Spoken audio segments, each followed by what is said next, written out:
Good day, everyone. We are now on part 5 of our study on the subject of sin.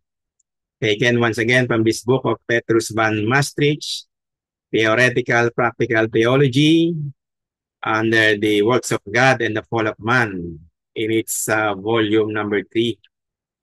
So from our previous lesson, inaralan natin yung patungkol sa original sin.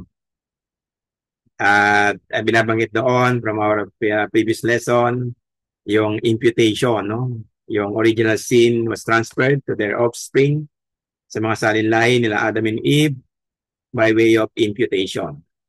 So sabi ni Maastricht, yung imputation ay merong foundation ito.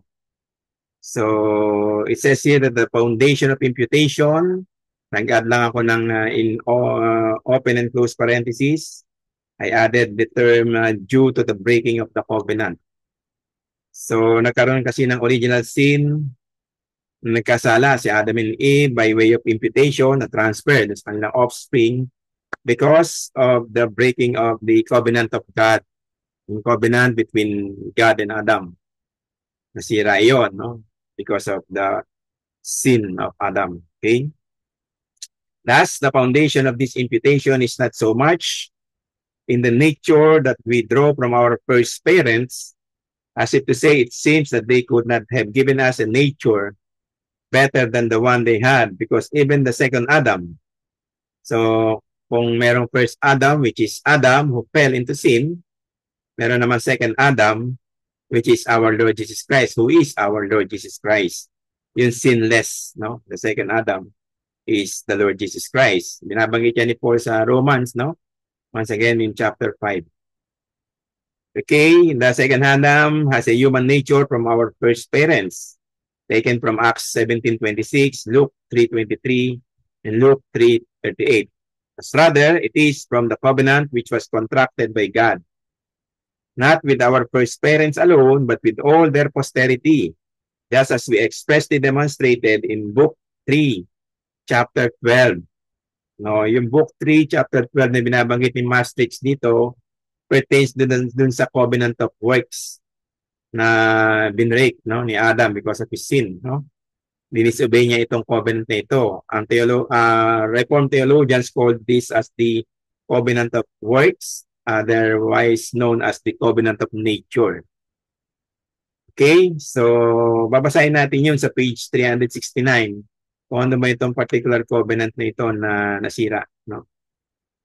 So the covenant of nature, according to Maastricht, is particularly pertains to these passages of the Bible known on Genesis chapter 2 verses 16 to 17, known as the covenant of works or covenant of nature. It says here in Genesis chapter 2 verses 16 and 17, and Jehovah God commanded the man, saying, of every tree of the garden eating you shall eat, but of the tree of the knowledge of good and evil you shall not eat of it.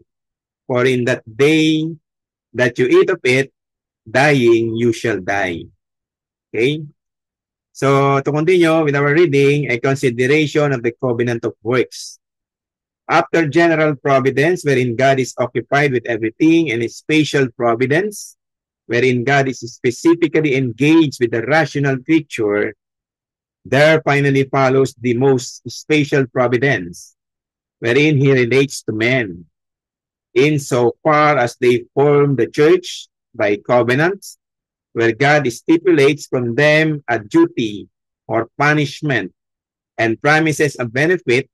They receive the thing stipulated and expect the benefit, and the agreement or consent of both parties results in a covenant and a mutual obligation. God shows the first example of this covenanting with the entire human race in paradise. In Genesis chapter 2 verses 16 and 17, yung minention natin kanina. For although in that passage there is no express mention of any covenants, yet there is elsewhere in Hosea chapter 6 verse 7, and the substance itself shows a covenant. For where there are contracting parties and a consent of the contracting parties on the same thing, there is a covenant. And that these things are present in the text will be evident in its own place. So meron talagang covenant of works or covenant of nature stipulated in Genesis chapter 2 verses 16 and 17. Kaya lang, disobey ito ni Adam, pati ni Eve, at nagkaroon nga po ng original sin transferred by way of imputation. At ito nga po in continuation of our study ng original sin by way of imputation. Yung foundation niya, diniscuss natin in relation to the breaking of the covenant of works. Okay. In that particular covenant of works which also was violated by all, no, na-violate ito hindi lang ngayon ni Adam and Eve, pati yung kanilang mga offspring, mga saling lahi, posterity, no? Kasama na nag-violate dun sa law na yon, no? As we taught in the preceding chapter, which accordingly involved their whole race in the same calamity with them. Perhaps also this could be added that from the order and concatenation, meaning the linking or union with that conferred on all things by creation.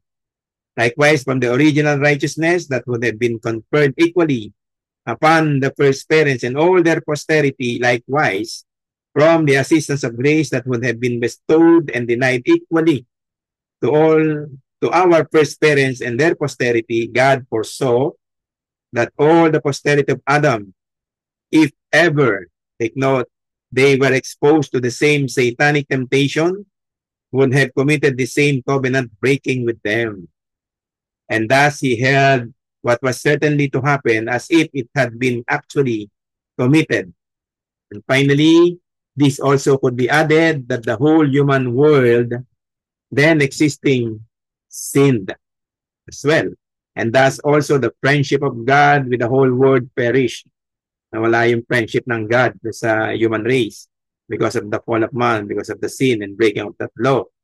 And consequently, also with their posterity na damay ngayon yung kanilang mga anak at kaapu-apuhan, yung posterity, yung next generation after them, of course, since children are accounted as parts of their parents. Kaya by way of imputation, na transfer dun sa offspring nila Adam and Eve when they had broken the law, the stipulation, the covenant of works, at ngayon nagkaroon ng original sin at marami pang nangyari after this. So yung doctrine of the original sin, napakalawak din yan, ihimay-himayin natin. Nandun pa lang tayo sa by way of imputation pa lang. In our next study, we will continue on discussing yung terminology, theological term na imputation in relation to the subject of the original sin. God bless everybody and see you soon. Very, very soon. Thank you and good day.